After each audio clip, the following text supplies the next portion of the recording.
sunshine. This book is called Corduroy.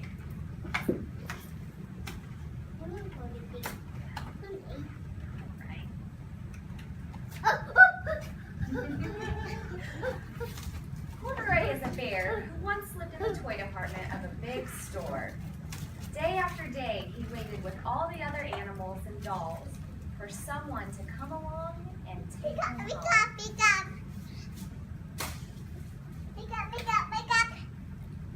The store was always filled with shoppers buying all sorts of things. But no one ever seemed to want a small bear in green overalls.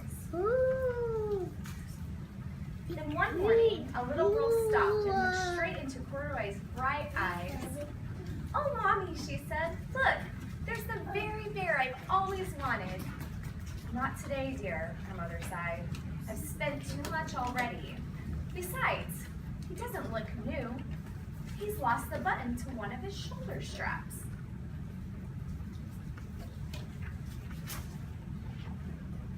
Corduroy watched them sadly as they walked away.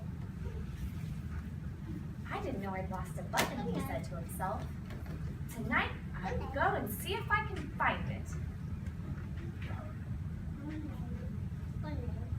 Late that evening, when all the shoppers had gone home and the doors were shut and locked, Corduroy climbed carefully down from his shelf and began searching everywhere on the floor for his lost button. Can you guys see where the button is? I can't either. Suddenly, he felt the floor moving under him. Quite by accident, he had stepped onto an escalator, and up he went. Could this be a mountain, he wondered? I think I've always wanted to climb a mountain. He stepped off the escalator, and as it reached the next floor, and there, before his eyes, was a most amazing sight.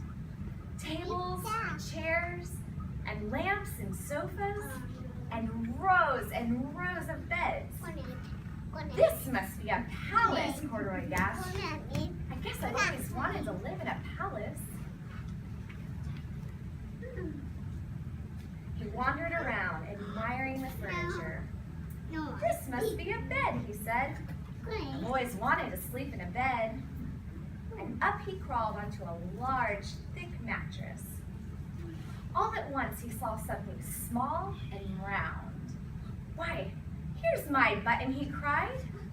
And he tried to pick it up, but like all the other buttons on the mattress, it was tied down tight.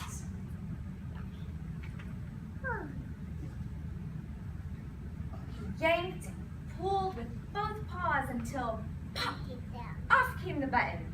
And off the mattress Corduroy toppled, bang, into the tall floor lamp.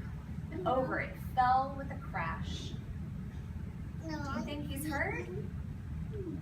Nah, said Gary's pretty soft. Corduroy didn't know it, but there was someone else awake in the store. The night watchman was going his rounds on the floor above.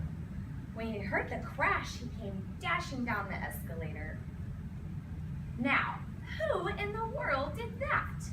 he exclaimed. "Somebody must be hiding around here."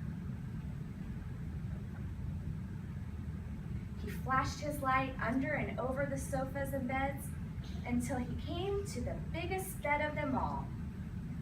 And there he saw two fuzzy brown ears sticking up from the covers. You guys see him hiding? "Hello," he said. "How did you get up here?" The watchman tucked Corduroy under his arm and carried him down the escalator and set him on the shelf in the toy department with the other animals and dolls.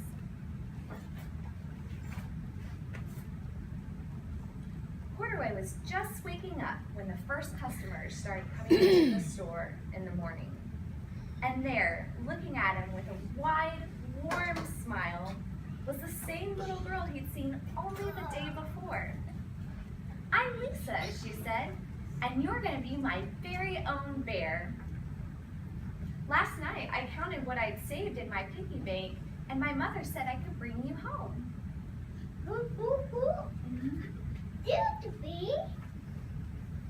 Shall I put them in a box for you? The sales lady asked. Oh, no, thank you, Lisa answered, as she carried Corduroy home in her arms. She ran all the way up 4 flights of stairs into her family's apartment and straight to her own room. Corduroy blinked. There was a chair and a chest of drawers, and alongside a girl-sized bed stood a little bed just the right size for him.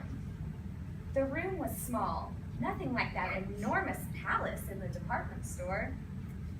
This must be home, he said. I know I've always wanted a home. Lisa sat down with Corduroy on her lap and began to sew on a button to his overalls. I get it. I like you the way you are, she said, but you'll be much more comfortable with your shoulder strap fastened. You must be a friend, Corduroy said. I've always wanted a friend. Me too, said Lisa, and gave him a big hug.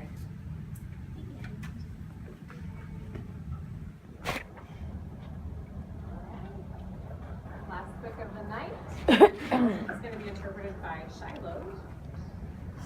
And are we going to introduce that book?